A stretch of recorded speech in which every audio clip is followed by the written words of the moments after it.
నమస్తే.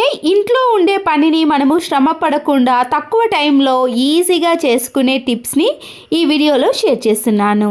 మొదటి useful tip, ఇంట్లో ఇలాంటి చిన్న అద్దాలు కానీ డ్రెస్సింగ్ టేబుల్ అద్దాలు ఉంటాయి కదా, అవి మబ్బుగా తయారైనప్పుడు కొద్దిగా సాల్ట్ను చల్లి దీనిపై కొన్ని డ్రాప్స్ వరకు వాటర్ని వేసి మనము ఏదైనా ఒక పొడి క్లాత్తో క్లీన్ చేసామనుకోండి, అద్దాలు అనేవి మబ్బుగా కనబడకుండా మనం చూసుకున్న ప్రతిబింబం అనేది చాలా నీట్గా క్లీన్గా కనబడుతుంది.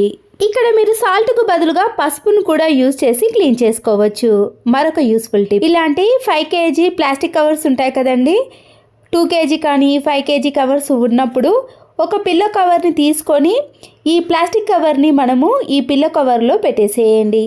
ఇలా పెట్టిన పిల్లో కవర్ పైన మనము గిన్నెలన్నీ క్లీన్ చేసిన తర్వాత వాటర్ అంతా కూడా టైల్స్ పైన పడతాయి కదండి, అలా పడకుండా ఉండాలంటే ఇలా క్లీన్ చేసిన గిన్నెలన్నింటినీ కూడా వీటిపైన బోర్లించామనుకోండి, కిచెన్ ప్లాట్ఫారం అనేది తడిగా లేకుండా ఎప్పుడు చూసినా కూడా చాలా నీట్గా కనబడుతుంది. స్టీల్ స్క్రబ్బర్ని కానీ ఇలా గరుకుగా ఉన్న ఒక స్క్రబ్బర్ని తీసుకొని మన ఇంట్లో ఉండే నైఫ్ని కానీ సీజర్ని బాగా రఫ్ చేసామనుకోండి, అవి మళ్ళీ కొత్త దానిలా షార్ప్నెస్లోకి వస్తాయి. అప్పుడు మనము ఏది కట్ చేసినా కూడా చాలా ఈజీగా కట్ అయిపోతుంది. నేను ఇక్కడ డైరెక్ట్గా మీకు ప్లాస్టిక్ కవర్ని కట్ చేసి చూపిస్తున్నాను, చూసారు కదండి. కవర్లని కానీ పేపర్లని మనము ఇలా ఎన్ని మడతలు పెట్టినా కూడా చాలా ఈజీగా కట్ అయిపోతుంది. దారపు రీల్స్ అన్నిటినీ కూడా ఇలా ఒక బాక్స్లో వేసుకున్నప్పుడు దారాలన్నీ కూడా ఒక దగ్గరికి అయ్యి చిక్కుబడిపోతాయండి, దారం కూడా చాలా వేస్ట్ అయిపోతుంది. ఈ రీల్స్ని తీసుకొని పై భాగంలో నైఫ్తో ఘాట్లు పెట్టుకున్నాక దారపు కొన చివరి భాగాన్ని మనము దీంట్లో పెట్టేసామనుకోండి, దారం అనేది చిక్కుబడిపోకుండా మనకి ఎప్పుడు కావాలంటే అప్పుడు ఈజీగా తీసుకోవడానికి వీలు ఉంటుంది. బిర్యానీ బాక్సులు కానీ వేస్ట్గా ఉన్న బాక్సులు ఉంటాయి కదండి, ఇలా దారాలను నీడిల్స్ అన్నిటిని కూడా ఇలా ఒక బాక్స్లో పెట్టేసుకోవచ్చు. ఇలాంటి చిన్న చిన్న పిన్స్ మనకి కావాలన్నప్పుడు అస్సలకే కనిపించవండి, వెతకాల్సిన పని ఉంటుంది. ఇలా ఏవైనా పిల్లలు తినే బాక్సులు కానీ వేస్ట్గా ఉన్న బాక్సులలో ఈ పిన్నిస్ని వేసి ఎక్కడైనా పెట్టేసామనుకోండి, మనకి కావాల్సిన టైంలో ఈజీగా దొరుకుతాయి. ఇలాంటి ప్లాస్టిక్ జగ్గులు ఉన్నప్పుడు ఒక్కొక్కసారి అవి క్రాక్స్ వచ్చి వాటర్ అనేవి అస్సలకే ఉండవు.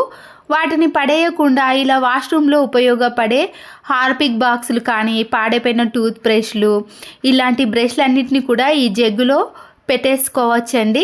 స్పేస్ కూడా చాలా ఎక్కువగా ఉంటుంది. ఇంకేదైనా పెట్టుకొని ఇలా వాష్రూమ్లో ఒక పక్కన పెట్టేసామనుకోండి, అన్నీ ఒకే దగ్గర ఉంటాయి కాబట్టి ఎప్పుడు కావాల్సిన తీసుకోవడానికి వీలు ఉంటుంది. అయిపోయిన కోల్గేట్ పేస్టులు ఉంటాయి కదండి, అయిపోయిన తర్వాత మనం పడేయకుండా ఏదైనా స్క్రూ డ్రైవర్తో ఇలా కింది వైపున హోల్ చేసుకోవాలి. ల్యాప్టాప్ ఛార్జింగ్లు కానీ ఇలాంటి పెద్ద పెద్ద వైర్స్ ఉంటాయి కదండి, వాటిని ఇలా మనము నీట్గా మడత పెట్టినా కూడా స్పేస్ ఎక్కువగా తీసుకుంటుంది, త్వరగా మడత అనేది పోతుంది కదా. ఇలా రౌండ్గా మడత పెట్టుకున్న తర్వాత మనము దీంట్లో నుంచి కోల్గేట్ పేస్ట్ని తీసి క్యాప్ని తీసేసి తర్వాత మళ్ళీ వీటిని ఇలా ఫిట్టింగ్ చేసేసామనుకోండి, వైర్లు అనేవి స్పేస్ చాలా తక్కువగా తీసుకుంటుంది, చూడడానికి కూడా చాలా నీట్గా కనబడుతుంది. వేస్ట్ అని పడేసే వాటిని కూడా మనము ఇలా ఇంట్లోకి ఈజీగా యూజ్ చేసుకోవచ్చు. ఒక బౌల్ని తీసుకొని దాంట్లోకి ఏ షాంపూ అయినా పర్వాలేదండి, నేను ఇక్కడ కొద్దిగా సన్సిల్క్ షాంపూని వేసి మంచి సువాసన వచ్చే కంఫర్ట్ని కానీ లేదా కర్పూర బిళ్ళలనైనా వేసుకోవచ్చు. కొన్ని వాటర్ని వేసి ఈ రెండింటిని బాగా మిక్స్ చేసుకోవాలి. ఏదైనా ఇలా స్ప్రే చేసే బాటిల్లోకి అంతా కూడా వేసుకున్నాక గ్యాస్ స్టవ్ అనేది ఇలా జిడ్డుగా మరకలు మరకలుగా తయారైనప్పుడు మనం తయారు చేసుకున్న ఈ లిక్విడ్ని ఈ గ్యాస్ స్టవ్ పైన కొద్ది కొద్దిగా స్ప్రే చేసుకుంటూ స్క్రబ్బర్తో క్లీన్ చేసుకోవాలి. వెంటనే స్క్రబ్బర్తో క్లీన్ చేసుకోకుండా ఒక 5 minutes పాటు అలాగే ఉంచేసామనుకోండి, మరకలు అనేవి ఈజీగా తొలగిపోతాయి. గ్యాస్ స్టవ్ అంతా కూడా స్క్రబ్బర్తో క్లీన్ చేసుకున్నాక డైరెక్ట్గా మనము వాటర్తో క్లీన్ చేయకూడదండి, గ్యాస్ స్టవ్ అనేది త్వరగా పాడైపోతుంది. ఇలా ఒక ఏదైనా పొడి క్లాత్తో గ్యాస్ స్టవ్ అంతా కూడా క్లీన్ చేసుకోవాలి. ఎంత జిడ్డు పట్టిన గ్యాస్ స్టవ్ అయినా సరేనండి, నిమిషాలలో చేసుకునేది ఇలా సెకండ్లలోనే ఈ టిప్స్ సహాయంతో చేసుకోవచ్చు. అలాగే గ్యాస్ స్టవ్ కింది భాగాన కూడా కొద్దిగా స్ప్రే చేసుకొని ఇలా నీట్గా క్లీన్ చేసుకోవటం వలన జిడ్డు పోవటమే కాకుండా కంఫర్ట్ వేయటం వలన మంచి సువాసన కూడా వస్తుంది. స్టవ్ వెనుక టైల్స్ ఉంటాయి కదండి, దానిపైన కూడా జిడ్డు మరకలు పడ్డప్పుడు ఇలా కొద్దిగా స్ప్రే చేసి మనము పొడి క్లాత్తో కానీ స్క్రబ్బర్తో క్లీన్ చేసుకున్నామనుకోండి ఈ కిచెన్ టైల్స్ కూడా చాలా నీట్గా క్లీన్గా కనబడతాయి. మనము ఈ లిక్విడ్ని ఇలా ఒక బాటిల్లో వేసుకొని ఒక 1 మంత్ వరకు కూడా యూజ్ చేసుకోవచ్చు. నెక్కు వేసుకునే చైన్స్ ఉంటాయి కదా, మనం వీటిని బ్రాస్లెట్గా కానీ బ్యాంగిల్గా కానీ యూజ్ చేసుకోవచ్చు.